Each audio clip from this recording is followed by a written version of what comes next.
Nah, somebody got to be held accountable for this.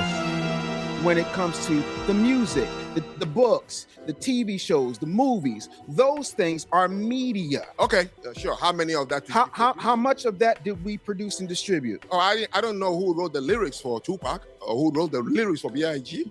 No. The producer is saying, bring your product and I will just produce it. You went with Smoke Niggas Like a Cigarette. He produced it. You blaming the medium. No. David, let's get real. Oh, I am getting real. Here's Okay. what I know. So We gonna laugh, we gonna learn, but somebody got to be held accountable. What's good? What they do? It's your boy Purple Lips. Ain't broke no more. All praise to the Most High. Welcome back to the ABN movement. All right, y'all. We're gonna pick up where we left off. Dave Anderson's position is that white-owned media and record labels control what images of black people are shown, what music gets promoted, what messages are allowed to circulate, and artists don't really have real freedom. You know what I'm saying? And if you resist, you get blackmailed, then your image gets destroyed, and then you just easily gets replaced. You know what I'm saying? And the African man, Frank Zanu, he calls cap. He says that this is just business, and every culture has gatekeepers. You know what I'm saying? This debate becomes about control versus choice and oppression versus accountability. Let's go. For a minute. I hear where Frank is coming from, but again, there has to be just a little bit of a shift, right? Okay. Because two things that are very, very important. My man said he loved Cooley High, right? He said that, we made dashikis and platforms cool, afros and bell bottoms, whole nine, iced tea on the wall, boom, boom, boom. Wonderful. He's right. Cosby did say it. Pull up your pants, all that good stuff. He's absolutely right. Our music says it. He's absolutely right. Our television says it. Am I in the right ballpark? Cool. How much of that did we produce? of what? All of those things, all the media that you're speaking of. Who Media? No, I live in Bridgeport. No. It's a first-hand experience for me. No. I don't want to move the goalposts. I want to talk about exactly what you said when it comes to the music, the books, the TV shows, the movies. Those things are media. Okay. Yeah. How many of that? How much of that did we produce and distribute? Oh, I don't know who wrote the lyrics for Tupac. Zero. Or who wrote the lyrics for B.I.G. No. The producer is saying, bring your product and I will just produce it. You went with Smoke Niggas Like a Cigarette. He produced it. You blaming the medium. No. David, let's get real. Oh, I am getting real. Here's what I know. So I come to you and I bring my lyric. Right. Clive Davis produced, what is her name? Whitney right? Houston. Okay. Either she sang people's songs, you could say, no, this song, I don't want to sing it because I want to protect the dignity of my people. Oh, But you write your lyrics, you take it to the guy, he said, great, your people love this. You said, yes, I produce you. I wish would that do was the the same. truth, but here. I get what he's saying. He basically saying that it comes down to a choice. You know what I'm saying? You had a decision to choose if you want to sing a song or if something contradicts your values. You know what I'm saying? You can say no to, or you don't have to present yourself to it. You know what I'm saying? Or you can, I get what he's saying. Here's a fun fact you don't know about me, Frank. When I was a kid, I used to sing backgrounds for Teddy Pendergrass and people like that. I grew up in the music industry. Teddy, wow. Yeah.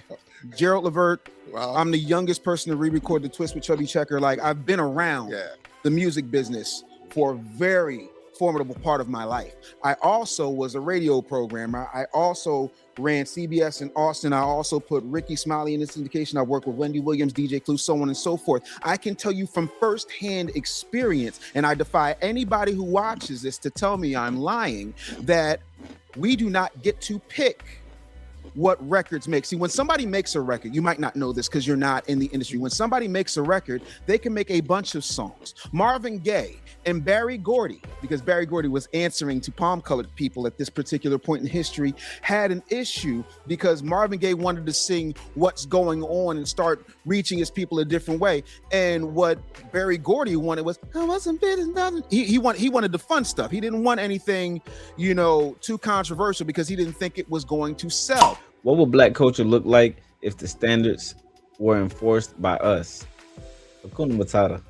When you make an album, it's usually anywhere from 30 to 100 songs. Out of that 30 to 100 songs, they pick 12.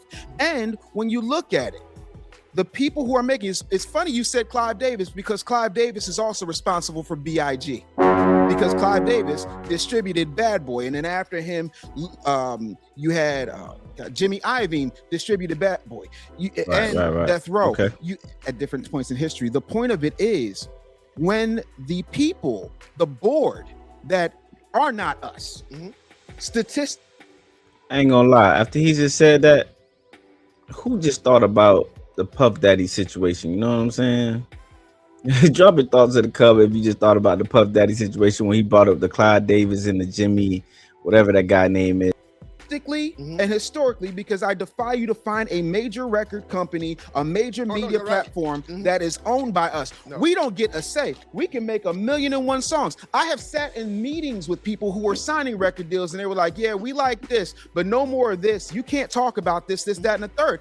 And if you say no, you know what there is? There is a line of foundational Black Americans who all want to buy their mama a house, and the only thing they know how to do is rap. The only thing they know how to do is make beats. And so once I feel what he's saying. I always wondered how the music industry works and how people be saying they broke and stuff like that, and why people get blackmailed, you know what I'm saying? And that makes a lot of sense, you know what I'm saying? Basically, it's about compliance, you know?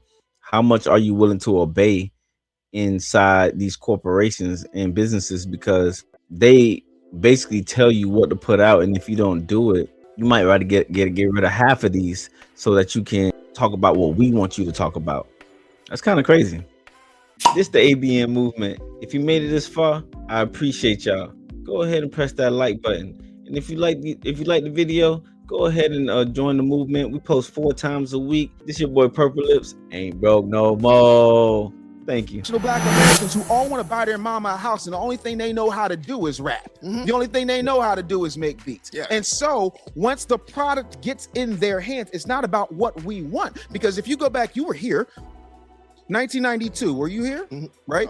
No, you weren't here. Yes. 92. Do you know what the #1 record on the radio in 1992 was? Oh, it was. I'll save you the trouble. It's Public Enemy, Fight the Power. And that's when the Rodney King verdict happened. And that's when folks were rioting, and they said, never before, never again. And they made a distinct, and when I say they, I'm talking about the major media companies, said, we're not going to allow this to happen ever again. So they decide what goes out. They own the radio stations. They own the billboards. They own the distribution channels. They have global distribution that has absolutely nothing to do with I bring my lyrics, because there have been plenty of people who bought lyrics. Wow, that makes a lot of sense. I ain't gonna lie to you, because it's like, you know, basically, you know, because you remember NWA, you know, these people were making like music against the police and, you know, I guess Public Enemy as well, and you know, that created riots and stuff like that. So that's when the guys decided to say they will never allow that to happen again, which kind of put them in a position of, okay, we will not allow people to put out what they want to put out because it may liberate people. And so we need the degeneracy, you know what I'm saying? We need the opposite so that it promotes degenerate behavior, not moral behavior, you know what I'm saying? Or any kind of collective behavior. I get what he's saying. Okay. Right? Last point, and I'll land my plane. You're familiar with Tyler Perry, are you not? Okay. Do you know what his lowest grossing movie was? It's a movie that shows a responsible foundational Black American man who had 2 daughters, like I got my 2 daughters, and I take care of my 2 daughters. But that is not what sells. How many times have you turned on the news and heard a foundational Black American businessman went home to his wife and 2 daughters today, and absolutely nothing bad happened? But you'll hear about all the grapes, and take the G off, you know what I'm saying? You'll hear about all the unalivings. You will hear about all the stabbings. You'll hear about all the drug raids. You'll hear about absolutely everything, because we are the only people who do not own and control our narrative. We get to perform. We do not get to collect. We get to put it out. They get to produce it and decide the message that goes out into the world. Yeah, business works like that, of course. I remember long back that we were dancing to Nat King Cole, we were dancing to Ella Frank said this is business. We were dancing to, you know, Herbie Hancock and all these Black people. But you understand? and there was no violence and dirty language in it, but it was the same producers. In fact, back then you can say there was no Bad Boy, there was no Death Row, there was no Young Money. Okay. Now you have That's it, right. and you're still writing the bad lyrics. This is what I understand about the culture. Bro. Cultures have gatekeepers. Did you wear the T-shirt? Did you dance with the song? Did you buy it? Did you allow him to remain in your neighborhood? Well, you promoted it.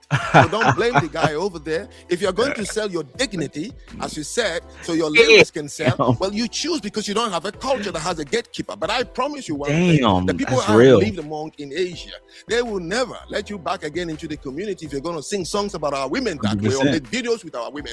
Didn't you allow it? You did. Who really has the power? The distributor or the consumer? Hakuna Matata. Yeah. Don't like to blame who produced. So at what point, I ain't gonna lie. I ain't gonna lie. My dog Frank Zanu just ate right there. You know what I'm saying? Let me just say both. From what I understand from both sides, you know what I'm saying? Dave argues that white media controls distribution and they control what the outside world sees. You know what I'm saying? And Frank counter to that was control only works if people participate. I ain't gonna lie, that is the truth, bruh. He said, bruh, basically he's saying no one forces us to wear the t-shirts, to blast the songs, or to dance to it, and to invite these people inside our neighborhoods and not kick them out. You know what I'm saying? But then that was a really strong point to me, you know what I'm saying? Because rapping about destruction, degeneracy, and or self-hate is still a choice at the end of the day. And I know they're going to replace it with a new person, but it has to be people who take a stand to that. And if we don't buy it or we're not consuming it, then it's not even a market for it. So you know what I mean? At the end of the day, we allowed it to become a market to be profitable off of at the end of the day. You know what I'm saying? So I get what he's saying, and that was a very strong point by Frank. Let's see what else they talking about. At one point, by that same logic, if it's just business, slavery was just business. Jim Crow was just business. It was. Segregation was just business. Poll taxes was just business. All of it is just business. 100%. But the truth of the matter is there is irreparable harm, and to act like that irreparable harm does not exist and lay it on the artist and not on the people who go looking for those particular artists. When I was coming up, when I got my deal, right, there was a department. It was called Artist and Repertoire. The average bear calls it A&R. And you had to go out and you would develop talent over time. Now, that's not what happens. They want the most ratchet, the most gutter, the most despicable situation they can possibly have. And when we do own it and we get too old and we're like, you know what, I want to retire, they back up the Brinks truck and they take us out of the game. When you look at what happened when BET got sold by Bob Johnson over to Viacom, which is now Paramount or whatever the heck they are this week. Do you know the first things they did? No. The first thing they did was they got rid of the news, because the news was showing us in not only what was happening bad in our communities, but what was happening positively in our communities. Highlighted. They got rid of Ed Gordon so fast it made your head swim. And right after that, I ain't gonna lie, Dave, you kind of proving his point. You know what I'm saying? Everybody has gatekeepers, and to protect your culture, you will accept things and you will decline things in order to protect your identity. You know what I'm saying? So you're actually proving his point. You know what I'm saying? And to me, it seemed like Dave is focused on what happens if you refuse. You know what I'm saying? And Frank is focused on why did you agree in the first place? You know what I'm saying? Both can be true, but accountability starts before the contract. You know what I'm saying? Because at the end of the day, signing contracts you don't believe in still is a choice. You know what I'm saying? Performing lyrics that contradicts your values is still a choice. You know what I'm saying? But it cannot replace your personal responsibility. That's how I feel about that. Pick Tavis Smiley out. Then they got rid of Teen Summit because you had a bunch of positive kids who were being examples, black kids being examples of what to be, what you could aspire to. Right. So you take all the hope out of a situation. These are historical facts. This isn't conjecture. It's if true. you take all the hope out of a situation and you continue to promote hopelessness, there is a distinct line that starts in the summer of 1992 and continues on, because if it bleeds, it leads. You got a mass comm degree. I got a mass comm degree. Hell, I was a mass comm professor at Temple University. You know as well as I do that sensation always sells, and nothing sells more than anything else. You know what a gaper delay is, right? A gaper delay. So pretend you're in traffic. I ain't gonna lie, you can tell based off of Frank's reaction, he ain't really hearing what he's saying because he hearing a bunch of excuses. Always sells, and nothing sells more than anything else. You know what a gaper delay is, right? Look at his face. A gaper delay. So pretend you're in traffic, right? Whether you're on 95, the Tennessee Bridge, wherever you are. Too many excuses. And there's a delay in traffic, and you can't figure out what it is. And so you're driving up, and all of a sudden you see that there's somebody with a bad accident. Their arm is off, or their head's rolling down, and your mouth is agape. People are slowing down because they want to see it. Yeah. It's a gaper delay. We have been programmed, I don't all understand, Americans, but okay. regardless of skin color, to ingest a diet of negativity. But the biggest producers of negativity without any balance, or the biggest group of people that have negativity without any balance by design, are foundational Black Americans. And we're the only culture in America that has that. Okay. I keep saying the same thing. I disagree, but you would say this person did this to me. I would say, why did it work? The propensity that's real. must be there before the stimulus was introduced. Now, if you do not, my grandfather told me something. He said, anything that happens to you, forget about the result. It's unpleasant, unfortunate.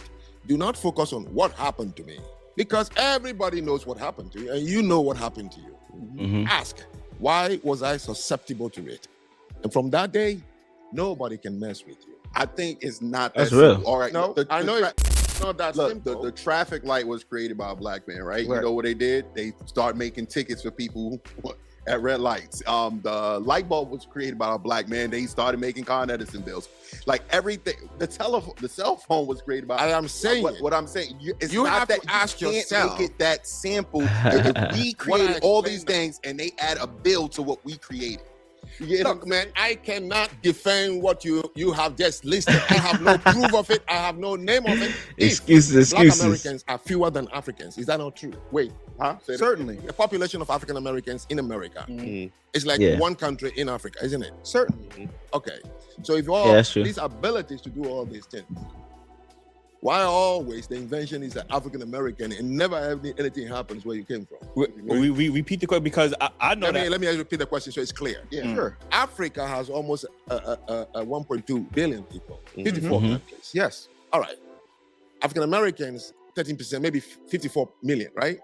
All right. If these abilities you keep naming, that you can build a country like America, you can invent all the things. Yeah. Right. Why the people from whom you came, why are they not doing it? because they don't got the same pedigree as the Black people in America. Are I get where you come richest from. Black nation on earth. We're the most successful Black nation on earth. We don't have the resource. We can't leverage resources like they do in Africa. We built. I'm asking about the ability for you to do the things he listed. Why are they not doing it on the continent? If it's I can't speak of the continent. I can only speak about Black Americans in this country. Like this is what we did in this country with less resources, with less, and we still accomplished more than anybody in the diaspora. Well, then what is the complaint about Exactly. the white supremacists? Here's the complaint about the white supremacists. See, hey, he's killing them with excuses. Hey man, hey man, Frank's final accountability point, man. To me, bro, Frank is dismantling this crew right now. Y'all let me know what y'all think. You know what I'm saying? But if you know the system is corrupt and you still feed it and you still defend it and you still replicate it, clearly the system isn't the only problem. You know what I'm saying? Complaints without solutions just become excuses. You know what I'm saying? And at the ABN, we always hold ourselves accountable. We don't really like excuses. You know what I'm saying? And you are the richest nation on earth, and you've done all because these things. Even with white supremacy, we still accomplish more than anybody in the diaspora. I understand. Then what is the problem? Here's the problem. Talking about. Here's the problem. We are the only group in America. Why are you complaining if you just say now that no, I mean him. You are the richest nation on earth. I agree with you. And we have done all these things and accomplished all these things. Then why are we talking about somebody did something? Life is just going on. You're going to be better more. Talk about what is here so the kids can hear it.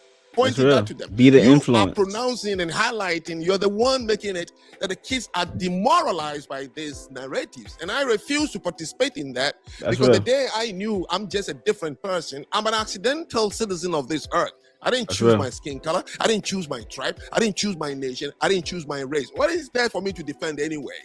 Knowing that I'm an accidental being here, I get along with anybody based on me. That's it. And I'm tall, handsome, and happy. That's when I respond when people ask me, how are you? What is the headache? What is wrong? I think the issue is the lack of respect that we get from you. Feel it. You said so. And it's the lack of respect, you know what I'm saying? Because we are privileged, but still have the most excuses. You know what I'm saying? Here's the purple breakdown. I ain't gonna lie, man. You know what I'm saying? The system only wins when people cooperate. You feel me? Culture isn't stolen. At some point, we had surrendered. You know what I'm saying? Strong people protect their identity instead of blaming who profits from their identity. You know what I'm saying? Hey, man, don't blame me. Don't hate me. I'm just a messenger.